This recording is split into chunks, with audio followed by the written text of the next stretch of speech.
नमस्कार मित्रांनो, grey market trade या मराठी यूट्यूब चॅनलमध्ये सगळ्यांचं सहर्ष स्वागत आहे। तर मित्रांनो, आज आपण बघणार आहोत बुधवारच्या ट्रेडिंग सेशनमध्ये आपण निफ्टी आणि बँक निफ्टीमध्ये कशा पद्धतीने ट्रेड करू शकतो आणि कोणत्या लेवलवरून या दोन्ही इंडेक्समध्ये आपण कॉल किंवा पुट कोणत्या लेवलवरून घेऊ शकतो याची सविस्तर चर्चा आपण आजच्या व्हिडिओच्या माध्यमातून करणार आहे। तर मित्रांनो, जर तुम्ही ओव्हरऑल मार्केटला जर आजच्या ट्रेडिंग सेशनमध्ये ऑब्झर्व केलं तर आपल्याला ओव्हरऑल मार्केटमध्ये चांगलं बाईंग प्रेशर बघायला मिळालेलं आहे। जर तुम्ही बँक निफ्टीचा विचार केला तर बँक निफ्टीमध्ये 531 अंकांची तेजी बघायला मिळालेली आणि बँक निफ्टी हा 41,366 च्या वरती क्लोज झाला आहे। जर तुम्ही निफ्टीचा विचार केला तर निफ्टीमध्ये आपल्याला 100 अंकांची तेजी बघायला मिळाली आणि निफ्टी हा 17,722 जी काही निफ्टीमध्ये 17,700 ही जी काही महत्त्वाची लेवल आहे ह्या लेवलच्या वरती निफ्टीने पण क्लोजिंग दिले। आता निफ्टीसाठी जी काही महत्त्वाची रेजिस्टन्स लेवल आहे ती 17,750 ते 17,800 ही जी काही 50 पॉईंटची रेंज आहे ही निफ्टीसाठी एक महत्त्वाची रेजिस्टन्स लेवल आहे। त्यानंतर निफ्टीमध्ये 18,000 हा नेक्स्ट रेजिस्टन्स आहे। त्यामुळे जर निफ्टी उद्याच्या ट्रेडिंग सेशनमध्ये 17,750 च्या वरती कंटिन्युअसली ट्रेड करत असेल तर आपल्याला निफ्टीमध्ये उद्याच्या ट्रेडिंग सेशनमध्ये 17,950 पर्यंत पण टार्गेट बघायला मिळू शकतं। जर तुम्ही बँक निफ्टीचा विचार केला तर बँक निफ्टी जी काही अप्पर ट्रेंड लाईन आहे त्या अप्पर ट्रेंड लाईनला प्रिव्हियसली रेजिस्टन्स घेत होता, त्या रेजिस्टन्सच्या वरती आता फायनली बँक निफ्टीनं क्लोजिंग दिले, म्हणजे एक बँक निफ्टीसाठी चांगली गोष्ट आहे। तर आता बँक निफ्टी जर येणाऱ्या ट्रेडिंग सेशनमध्ये जर 1-2 दिवस जर बँक निफ्टीनं 40,800 ही जर लेवल होल्ड केली आणि त्यानंतर जर बँक निफ्टी कंटिन्युअसली 41,500 च्या वरती कंटिन्युअसली ट्रेड करायला चालू झाला तर बँक निफ्टीमध्ये परत आपल्याला 42,000 पर्यंत टार्गेट ओपन होणार आहे। आणि जर 42,000 ही लेवल जर बँक निफ्टीनं सक्सेसफुली जर ब्रीच केली तर बँक निफ्टीमध्ये आपल्याला 42,500 आणि 43,000 पर्यंत पण टार्गेट ओपन होणार आहे। म्हणजे आता बँक निफ्टीसाठी जो काही महत्त्वाचा रेजिस्टन्स आहे तो 41,800 ते 41,900 च्या दरम्यान बँक निफ्टीमध्ये एक महत्त्वाचा रेजिस्टन्स आहे। ह्या रेजिस्टन्सच्या वरती जर बँक निफ्टी आता सक्सेसफुली क्लोजिंग देणं सक्सेसफुल झाला तर बँक निफ्टीमध्ये आपल्याला 42,500 असेल, 43,000 असेल, या सगळ्या लेवल बघायला मिळणार आहेत। पण त्यासाठी खूप वेळ जाणार आहे, म्हणजे बँक निफ्टीनं असं नाही होणार की बँक निफ्टी एका दिवसात आपल्याला 43,000 पर्यंत टार्गेट देईल, पण त्यासाठी बँक निफ्टीमध्ये स्लो आणि स्टेडीली आपल्याला अपसाईडची मोमेंटम अपेक्षित आहे। कारण की जर बँक निफ्टीचे कॉम्पोनंट तुम्ही ऑब्झर्व केले तर बँक निफ्टीचे आजच्या ट्रेडिंग सेशनमध्ये कोटक बँकनं बँक निफ्टीला वरच्या रॅलीमध्ये पार्टिसिपेट केले तर कोटक बँकमध्ये एकूण आपल्याला आज जवळजवळ 5% अपसाईडची रॅली बघायला मिळाली। त्याच्यासोबत ICICI बँक असेल, HDFC बँक असेल, ॲक्सिस बँक असेल, SBI असेल, ह्या सगळ्या बँकांनी बँक निफ्टीमध्ये हायर रॅलीमध्ये पार्टिसिपेट केले। जर तुम्ही निफ्टीचा विचार केला तर निफ्टीमध्ये रिलायन्स इंडस्ट्री असेल, अदानी ग्रुप असेल, त्यानंतर वेगवेगळे बँकिंग स्टॉक्स असतील, IT स्टॉक्स असतील, याच्यामध्ये पण आपल्याला आज बाईंग प्रेशर ओव्हरऑल मार्केटमध्ये बघायला मिळाले। त्यामुळे आजच्या ट्रेडिंग सेशनमध्ये आपल्याला निफ्टीमध्ये 100 अंकांची तेजी आणि बँक निफ्टीमध्ये जवळजवळ 550 अंकांची तेजी आजच्या ट्रेडिंग सेशनमध्ये बघायला मिळेल। तर आता बघूया की आपण उद्याच्या ट्रेडिंग सेशनमध्ये कशा पद्धतीने बँक निफ्टी आणि निफ्टीमध्ये ट्रेड करू शकतो। कारण की उद्या बुधवार आहे आणि तो एक्सपायरीच्या आदला दिवस आहे, त्यामुळे उद्याचं ट्रेडिंग सेशन खूप महत्त्वाचं ट्रेडिंग सेशन असतं। कधी कधी जे काही एक्सपायरी रिलेटेड मूव्ज असतात ते आपल्याला एक्सपायरी रिलेटेड मूव्ज हे बुधवारच्या ट्रेडिंग सेशनमध्ये बघायला मिळू शकतात। त्यामुळे उद्याचं ट्रेडिंग सेशन हे खूप महत्त्वाचं ट्रेडिंग सेशन आहे। तर बघूया की आता उद्याच्या ट्रेडिंग सेशनमध्ये आपण बँक निफ्टी आणि निफ्टीमध्ये कशा पद्धतीने ट्रेड करू शकतो। जर तुम्ही 15 मिनिटाच्या टाइम फ्रेमवरती जर बँक निफ्टीचा चार्ट ऑब्झर्व केला तर बँक निफ्टीचं जे काही आजचं पहिल्या 15 मिनिटाचं क्लोजिंग आहे ते खूप महत्त्वाचं क्लोजिंग आहे, म्हणजे त्या क्लोजिंग पर्यंत उद्या आपल्याला बँक निफ्टीमध्ये buy on dip strategy use करायची आहे। म्हणजे जोपर्यंत तुम्हाला बँक निफ्टी हा 41,150 ह्या लेवलपर्यंत मिळतोय तोपर्यंत तुम्हाला बँक निफ्टीमध्ये डोळे झाकून buy on dip strategy use करायची आहे। आणि जसं बँक निफ्टी तुम्हाला 41,150 च्या वरती मिळणार आहे तसं तुम्हाला प्रत्येक ट्रेड हा कॉलमध्ये घ्यायचा आहे। म्हणजे जी काही कंट्रोल्ड फॉल येणार आहे ते कंट्रोल्ड फॉल तुम्हाला कॉलसाठी तिथं कन्वर्ट करायचे आहेत। आणि जर बँक निफ्टी उद्याच्या ट्रेडिंग सेशनमध्ये कंटिन्युअसली 41,433 ही जी काही लेवल आहे ह्या लेवलच्या वरती जर कंटिन्युअसली ट्रेड करत असेल तर तुम्हाला बँक निफ्टीमध्ये उद्याच्या ट्रेडिंग सेशनमध्ये 41,700 आणि 41,800 पर्यंत पण टार्गेट बघायला मिळणार आहे। पण त्यासाठी कंटिन्युअसली बँक निफ्टीनं 41,400 41,500 लेवल होल्ड करायला पाहिजे। त्याच्यासोबत बँक निफ्टी जे काही कॉम्पोनंट आहेत SBI असेल, HDFC बँक असेल, ICICI बँक असेल, ॲक्सिस बँक असेल, यांनी पण त्या रॅलीमध्ये पार्टिसिपेट व्हायला पाहिजे। त्यानंतर आपल्याला हायर साईडला बँक निफ्टीमध्ये 41,800 पर्यंत टार्गेट मिळणार आहे। जर बँक निफ्टीला तुम्हाला सेल करायचं असेल तर तुम्ही जर ही जी काही लोअर ट्रेंड लाईन आहे ह्या ट्रेंड लाईनच्या जर खाली बँक निफ्टी ट्रेड करायला चालू झाला, म्हणजे 41,300 च्या खाली जर बँक निफ्टी ट्रेड करायला चालू झाला तर तुम्ही बँक निफ्टीमध्ये 200 पॉईंटसाठी तिथं सेल करू शकता। त्यावेळेस तुम्हाला बँक निफ्टीमध्ये आरामात 150 ते 200 पॉईंट बघायला मिळू शकतील, पण हा रिस्की ट्रेड होऊ शकतो। त्यामुळे जर तुम्हाला बँक निफ्टीमध्ये चांगला व्यवस्थित स्टॉप लॉस मेंटेन ठेवून जर व्यवस्थित रिस्क रिवॉर्ड रेशो मेंटेन करायचा असेल तर तुम्हाला बँक निफ्टीमध्ये buy on dip strategy use करायची आहे। जसं बँक निफ्टी 41,122 च्या खाली ट्रेड करायला चालू झाला तरच तुम्हाला बँक निफ्टीमध्ये निगेटिव्ह व्ह्यू ठेवायचा आहे, तोपर्यंत तुम्हाला बँक निफ्टीमध्ये buy on dip strategy use करायची आहे। जर 41,122 च्या खाली कंटिन्युअसली बँक निफ्टी ट्रेड करायला चालू झाला तर तर बँक निफ्टीमध्ये आपल्याला 41,000 असेल, 40,900 असेल, 40,800 असेल, हे सगळे या सगळ्या लेवल उद्याच्या ट्रेडिंग सेशनमध्ये टेस्ट होऊ शकतात आणि त्यानंतर आपल्याला उद्याचं ट्रेडिंग सेशन गुरुवारच्या ट्रेडिंग सेशनमध्ये कशा पद्धतीने आपण ट्रेड करू शकतो हे डिफाईन करू शकतो. त्यामुळे उद्याचं ट्रेडिंग सेशन खूप महत्त्वाचं आहे. उद्याचं मार्केटचं ओपनिंग खूप महत्त्वाचं आहे, कारण की जर उद्याच्या ट्रेडिंग सेशनमध्ये मार्केट फ्लॅट ओपन झालं म्हणजे बँक निफ्टी हा 40,250 ते 40,400 ही जी काही 150 पॉईंटची रेंज आहे ह्या रेंजमध्ये जर ओपन झाला आणि जर इथं कन्सोलिडेट करून जर बँक निफ्टी 41,433 वरती ट्रेड करायला चालू झाला तर आपल्याला बँक निफ्टीमध्ये कॉल ऑप्शन बाय करायचा. त्यावेळेस आपलं पहिलं टार्गेट असणार आहे ते 41,522, दुसरं टार्गेट असणार आहे 41,655 आणि तिसरं टार्गेट असणार आहे 41,780 पर्यंत तिसरं टार्गेट आपल्याला उद्याच्या ट्रेडिंग सेशनमध्ये बघायला मिळू शकतं. पण त्यासाठी बँक निफ्टीनं 41,433 ही लेवल ब्रेक करायला पाहिजे आणि त्यानंतर 41,500 ह्या लेवलवरती किमान अर्धा पाऊण तास होल्ड करायला पाहिजे. त्यानंतरच आपल्याला बँक निफ्टीमध्ये हायर साईडला 41,780 पर्यंत टार्गेट बघायला मिळू शकतं. जोपर्यंत बँक निफ्टी तुम्हाला 41,122च्या खाली मिळत नाही तोपर्यंत बँक निफ्टीमध्ये तुम्ही पुट ऑप्शन बाय करू नका. तोपर्यंत तुम्हाला बँक निफ्टीमध्ये buy on dip strategy use करायची आहे. जर बँक निफ्टी उद्याच्या ट्रेडिंग सेशनमध्ये जास्त गॅप ओपन झाला म्हणजे 300-400 पॉईंट गॅप ओपन झाला 41,700, 41,800 ह्या दरम्यान जर ओपन झाला आणि जर पहिली कॅन्डल जर बँक निफ्टीने निगेटिव्ह कॅन्डल तयार केली तर तुम्ही परत बँक निफ्टीला सेल करू शकता. त्यावेळेस तुम्हाला बँक निफ्टीमध्ये 150 ते 200 पॉईंटचं करेक्शन बघायला मिळू शकतं आणि त्यानंतर बँक निफ्टीमध्ये जर 150-200 पॉईंटचं करेक्शन आलं आणि जर त्यानंतर बँक निफ्टीने एखादी रेंज तयार केली आणि त्यानंतर जर ती हायर साईडला ब्रेक केली तर तुम्हाला तिथं बँक निफ्टीमध्ये परत 41,800 पर्यंत टार्गेट बघायला मिळू शकतं. त्यामुळे तुम्हाला उद्याच्या ट्रेडिंग सेशनमध्ये दोन्ही साईडचे ट्रेड मिळू शकतात. पण त्यासाठी तुम्ही जर buy on dip strategy use केली तर तुम्हाला तिथं चांगला रिस्क रिवॉर्ड रेशो मिळू शकतो. जर उद्याच्या ट्रेडिंग सेशनमध्ये बँक निफ्टी जास्त गॅप डाऊन ओपन झाला म्हणजे 41,200, 41,100 ह्या लेवलला जर ओपन झाला आणि जर पहिली 5 मिनिटाची कॅन्डल जर हॅमर कॅन्डल तयार केली किंवा पहिली 2-3 मिनिटाची कॅन्डल जर हॅमर कॅन्डल तयार केली तर त्यात तुम्ही डोळे झाकून बँक निफ्टीमध्ये कॉल ऑप्शन बाय करा. त्यावेळेस तुम्हाला नंतर बँक निफ्टीमध्ये 41,400 आणि 41,500 पर्यंत टार्गेट बघायला मिळू शकतं. आणि जर बँक निफ्टी जास्त गॅपडाऊन ओपन झाल्याने बँक निफ्टीने एखादी रेंज तयार केली आणि त्यानंतर जर ती रेंज हायर साईडला ब्रेक केली तर त्यावेळेस तुम्ही बँक निफ्टीमध्ये कॉल ऑप्शन बाय करू शकता.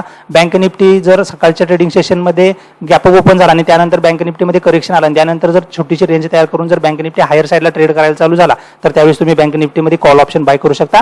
किंवा जर त्या रेंजच्या जर लोअर लो फॉर्मेशन होत असेल आणि जर HDFC bank, axis bank, SBI आणि कोटक बँक जर निगेटिव्ह लोअर लो तयार करत असतील तर त्यावेळेस तुम्ही बँक निफ्टीला 150 ते 200 पॉईंटसाठी सेल करू शकता. तर आता बघूया की आपण निफ्टीमध्ये कशा पद्धतीने ट्रेड करू शकतो. बँक निफ्टीमध्ये आपल्याला चांगला ट्रेड कधी मिळणार आहे जर बँक निफ्टी 40,250 ते 40,400 ह्या 150 पॉईंटच्या रेंजमध्ये ओपन होणार आणि त्यानंतर 41,433च्या वरती ट्रेड करणार आहे त्यावेळेसच तुम्हाला बँक निफ्टीमध्ये चांगला ट्रेड मिळणार आहे. आता बघूया की आपण निफ्टीमध्ये कशा पद्धतीने ट्रेड करू शकतो. जर तुम्ही निफ्टीचा विचार केला तर निफ्टीमध्ये जो काही 17,650 ही जी काय लेवल आहे ही निफ्टीमध्ये खूप महत्त्वाची लेवल आहे, कारण की ह्या लेवलवरूनच निफ्टीमध्ये आपल्याला बाउन्स बॅक मिळत आहे. त्यामुळे 17,650च्या खाली जोपर्यंत निफ्टी जात नाही तोपर्यंत तुम्हाला निफ्टीमध्ये कोणताही निगेटिव्ह व्ह्यू ठेवायचा नाही. तोपर्यंत तुम्हाला निफ्टीमध्ये पण buy on dip strategy use करायची आहे. जर 17,650च्या खाली जर निफ्टी कंटिन्युअसली ट्रेड करायला चालू झाला तर निफ्टीमध्ये आपल्याला 17,590, 17,544 आणि 17,500 पर्यंत पण टार्गेट बघायला मिळू शकतं. आणि 17,500 ही बँक निफ्टीसाठी खूप महत्त्वाची लेवल आहे, कारण की ह्या लेवलवरून परत निफ्टीमध्ये आपल्याला एक बाउन्स बॅक बघायला मिळू शकतो. त्यामुळे निफ्टीचं पण ओपनिंग उद्याचं खूप महत्त्वाचं ओपनिंग आहे. जर निफ्टी उद्याच्या ट्रेडिंग सेशनमध्ये फ्लॅट ओपन झाला म्हणजे 17,700 ते 17,740 ह्या लेवलमध्ये जर ओपन झाला आणि त्यानंतर जर 17,750च्या वरती जर निफ्टी ट्रेड करायला चालू झाला तर त्यावेळेस तुम्ही निफ्टीमध्ये कॉल ऑप्शन बाय करू शकता. त्यावेळेस तुमचं निफ्टीमधलं पहिलं टार्गेट असणार आहे ते 17,805, दुसरं टार्गेट असणार आहे 17,856 आणि तिसरं टार्गेट असणार आहे 17,922. हे 3 टार्गेट तुम्हाला निफ्टीमध्ये बघायला मिळू शकतात. जोपर्यंत निफ्टी तुम्हाला 17,650 पर्यंत मिळणार आहे तोपर्यंत तुम्ही निफ्टीमध्ये buy on dip strategy use करा. जसं जसं 17,650च्या खाली निफ्टी क्लोजिंग देण्यास सक्सेसफुल होईल तसं तुम्ही निफ्टीमध्ये पुट ऑप्शन बाय करा. त्यावेळेस तुम्हाला निफ्टीमध्ये 17,544 आणि 17,500 पर्यंत पण टार्गेट बघायला मिळू शकतं. पण जे काही मार्केटमध्ये सध्या सेलिंग येते ते सेलिंग खूप स्लो आणि स्टेडीली येते. त्यामुळे तुम्ही जर बाय ऑन डीपी स्ट्रॅटेजीवरती जर फोकस ठेवला तर तुम्हाला मार्केटमध्ये चांगला रिस्क रिवॉर्ड रेशो मिळू शकतो. जर निफ्टी उद्याच्या ट्रेडिंग सेशनमध्ये 17,900च्या दरम्यान जर गॅप ओपन झाली तर तिथं निफ्टी कशा पद्धतीने प्राइस ऍक्शन तयार करतो ह्याच्यावरती ट्रेड करा. म्हणजे जर लोअर लो फॉर्मेशन करत असेल तर तुम्ही निफ्टीच्या रेंजला तिथं पुट साईडकडे ट्रेड करा. त्यावेळेस तुम्हाला निफ्टीमध्ये 70 ते 80 पॉईंटचा पुट साईडचा ट्रेड बघायला मिळू शकतो. जर निफ्टी उद्याच्या उद्याच्या ट्रेडिंग सेशनमध्ये 17,600 ते 17,650च्या लेवलमध्ये जर गॅप डाऊन ओपन झाली आणि जर पहिली जर कॅन्डल हॅमर कॅन्डल तयार केली किंवा इनसाइड कॅन्डल तयार करून जर त्या इनसाइड कॅन्डलच्या हायच्या वरती जर निफ्टी ट्रेड करायला चालू झाला तर त्यावेळेस तुम्ही निफ्टीला 100 ते 120 पॉईंटसाठी बाय करू शकता. त्यावेळेस तुम्हाला निफ्टीमध्ये परत 17,722 पर्यंत टार्गेट बघायला मिळू शकतं. तर मित्रांनो, आता बघूया की बँक निफ्टी जे काही कॉम्पोनंट आहे ते कॉम्पोनंट कशा पद्धतीने ट्रेड करतायत आणि उद्या आपण त्याच्यामध्ये कशा पद्धतीनं ट्रेड करू शकतो. जर तुम्ही एचडीएफसी बँकला ऑब्झर्व केलं तर एचडीएफसी बँकसाठी जो काही सपोर्ट आहे तो 1650 आणि जो काही रेजिस्टन्स आहे तो 1672. जर उद्याच्या ट्रेडिंग सेशनमध्ये एचडीएफसी बँक 1672च्या वरती ट्रेड करायला चालू झाला तर एचडीएफसी बँकमध्ये आपल्याला 1680 आणि 1686 पर्यंत टार्गेट बघायला मिळणार आहे आणि त्याच्यासोबत हायर साईडला आपल्याला बँक निफ्टी पण ट्रेड करताना दिसणार आहे. जोपर्यंत एचडीएफसी बँक 1650च्या खाली जात नाही तोपर्यंत तुम्हाला एचडीएफसी बँकमध्ये कोणता पण निगेटिव्ह व्ह्यू ठेवायचा नाही. नेक्स्ट बँक आहे ती ॲक्सिस बँक. तर ॲक्सिस बँक जर उद्याच्या ट्रेडिंग सेशनमध्ये 840च्या खाली जर ट्रेड करायला चालू झाला तर तुम्ही ॲक्सिस बँकला तिथे सेल करू शकता. त्यावेळेस तुम्हाला ॲक्सिस बँकमध्ये 830 आणि 820 पर्यंत पण टार्गेट बघायला मिळू शकतं. कारण की जरा ॲक्सिस बँकचं जे काही बिहेवियर आहे तर ते आता जरा निगेटिव्ह बिहेवियर वाटायला लागले. जोपर्यंत ॲक्सिस बँक 860च्या वरती ट्रेड करत नाही तोपर्यंत तुम्हाला ॲक्सिस बँकमध्ये मिनिंगफुल बाईंग होताना दिसणार नाही. जर 860च्या वरती ॲक्सिस बँक ट्रेड करायला चालू झाला तर ॲक्सिस बँकमध्ये 866 आणि 872 पर्यंत पण टार्गेट आपल्याला ॲक्सिस बँकमध्ये बघायला मिळू शकतं. जर उद्याच्या ट्रेडिंग सेशनमध्ये ॲक्सिस बँक फ्लॅट ओपन झाला आणि जर 840च्या खाली ट्रेड करायला चालू झाला तर तुम्ही ॲक्सिस बँकमध्ये इंट्राडेसाठी सेल पोझिशन क्रिएट करू शकता. त्यावेळेस तुम्हाला ॲक्सिस बँकमध्ये 7 ते 8 रुपयाचा तिथं फॉल बघायला मिळू शकतो.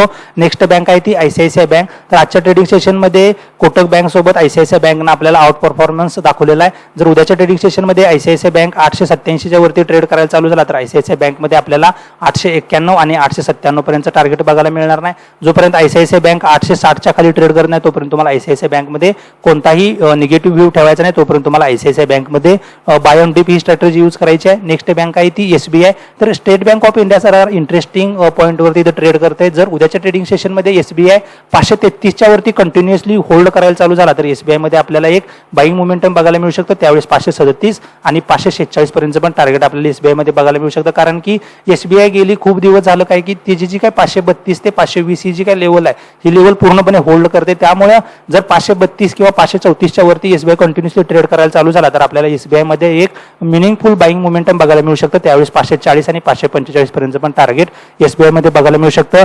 जोपर्यंत एसबीआय 520च्या खाली ट्रेड करत नाही तोपर्यंत तुम्हाला एसबीआय मध्ये कोणताही निगेटिव्ह व्ह्यू तिथं डेव्हलप करायचं नाही किंवा तिथं तुम्हाला एसबीआय मध्ये कोणताही निगेटिव्ह ट्रेड तिथं इनिशिएट करायचा नाही. नेक्स्ट बँक आहे ती कोटक बँक. तर कोटक बँकमध्ये आपल्याला जे काही आजच्या ट्रेडिंग सेशनमध्ये बाईंग बघायला मिळाले त्याच्यामुळे आपल्याला हायर साईडला आपण आज गॅप अप ओपन झालेलो. उद्याच्या ट्रेडिंग सेशनमध्ये जर कोटक बँक तुम्हाला 1860च्या वरती ट्रेड करताना दिसला तर तुम्हाला कोटक बँकमध्ये एक चांगलं बाईंग अजून बघायला मिळू शकतं. त्यावेळेस कोटक बँकमध्ये 1870 आणि 1872 पर्यंत टार्गेट बघायला मिळू शकेल. कोटक बँक जोपर्यंत आता 1820च्या खाली ट्रेडिंग करत नाही तोपर्यंत तुम्हाला कोटक बँकमध्ये डाऊनफॉल ओपन होणार नाही. जर 1820च्या खाली कोटक बँक ट्रेड करायला चालू झाला तर 1800 आणि त्यानंतर 1780 पर्यंत टार्गेट कोटक बँकमध्ये बघायला मिळू शकतं. तर माझ्या मते कोटक बँक आता 4-5 दिवस 1820 ते 1870 ही जी काय लेवल आहे ह्या लेवलमध्येच ट्रेड करेल आणि त्यानंतर आपल्याला कोणत्या तरी साईडला कोटक बँकमध्ये ट्रेड होताना दिसेल. नेक्स्ट बँक आहे ती येऊ स्मॉल बँक. तर सकाळच्या ट्रेडिंग सेशनमध्ये आपल्याला येऊ स्मॉल बँकमध्ये जरा सेलिंग प्रेशर माउंट होताना दिसलेलं. त्यानंतर येऊ स्मॉल बँकनं जो काय त्याचा डे लो आहे त्या डे लो पासून काय केलेलं आहे की रिकव्हर केलेला आहे. जर उद्याच्या ट्रेडिंग सेशनमध्ये येऊ स्मॉल बँक तुम्हाला 580च्या वरती ट्रेड करताना मिळाला तर येऊ स्मॉल बँक तुम्ही इंट्राडेसाठी बाय करू शकता. त्यावेळेस 588 आणि 592 पर्यंत टार्गेट बघायला मिळणार आहे. जर येऊ स्मॉल बँक 560च्या खाली ट्रेड करताना दिसला तर तुम्हाला येऊ स्मॉल बँकमध्ये सेल पोझिशन क्रिएट करायचे. त्यावेळेस तुम्हाला 550 पर्यंत टार्गेट येऊ स्मॉल बँकमध्ये बघायला मिळू शकतं. नेक्स्ट बँक आहे ती इंडसइंड बँक. तर इंडसइंड बँक उद्याच्या ट्रेडिंगसाठी खूप महत्त्वाचा इंडेक्स स्टॉक असणार आहे. जर उद्याच्या ट्रेडिंग सेशनमध्ये इंडसइंड बँक 1080च्या वरती जर ट्रेड करताना मिळाला तर तुम्ही इंडसइंड बँकला 1090 आणि 1100च्या टार्गेटसाठी इंट्राडेसाठी बाय करू शकता. आणि जोपर्यंत इंडसइंड बँक 1060च्या खाली जात नाही तोपर्यंत तुम्हाला इंडसइंड बँकमध्ये कोणती सुद्धा तिथं सेल पोझिशन क्रिएट करायची नाही. तर इंडसइंड बँकमध्ये आपल्याला उद्याच्या ट्रेडिंग सेशनसाठी इंट्राडेसाठी बाय करायचा आहे. जर 1080च्या वरती इंडसइंड बँक ट्रेड करताना जर तुम्हाला मिळाला तर तुम्ही इंडसइंड बँकला डोळे झाकून बाय करा. त्यावेळेस तुम्हाला 1090 आणि 1100 आणि 1110 पर्यंत पण टार्गेट इंडसइंड बँकमध्ये बघायला मिळू शकतं. तर मित्रांनो, उद्या बुधवारचं ट्रेडिंग सेशन आहे आणि बुधवारचं ट्रेडिंग सेशन हे खूप व्होलाटाईल ट्रेडिंग सेशन असू शकतं आणि कायम असतंच. त्यामुळे उद्याच्या ट्रेडिंग सेशनमध्ये तुम्ही तुमचं मनी मॅनेजमेंट, रिस्क मॅनेजमेंट ह्याच्यावरती लक्ष द्या आणि तुम्ही तुमचे प्रॉपर स्टॉप लॉस फॉलो करा आणि त्यानंतर तुम्ही तुमच्या पोझिशन साईजवरती पण लक्ष देऊन तिथं ट्रेडिंग करा. कारण की बुधवारच्या ट्रेडिंग सेशनमध्ये मार्केटमध्ये स्टॉप लॉसेस हिट होण्याचे चान्सेस जास्त असतात. त्यामुळे तुम्ही तुमच्या जर रिस्क मॅनेजमेंटवरती काम केलं तर तुम्हाला तिथं चांगला रिस्क रिवॉर्ड रेशो मिळू शकतो. तर मित्रांनो, हा व्हिडिओ आवडला असेल तर व्हिडिओ लाईक करा, चॅनलला सबस्क्राईब करा आणि शेअर करा. धन्यवाद. जय हिंद, जय महाराष्ट्र.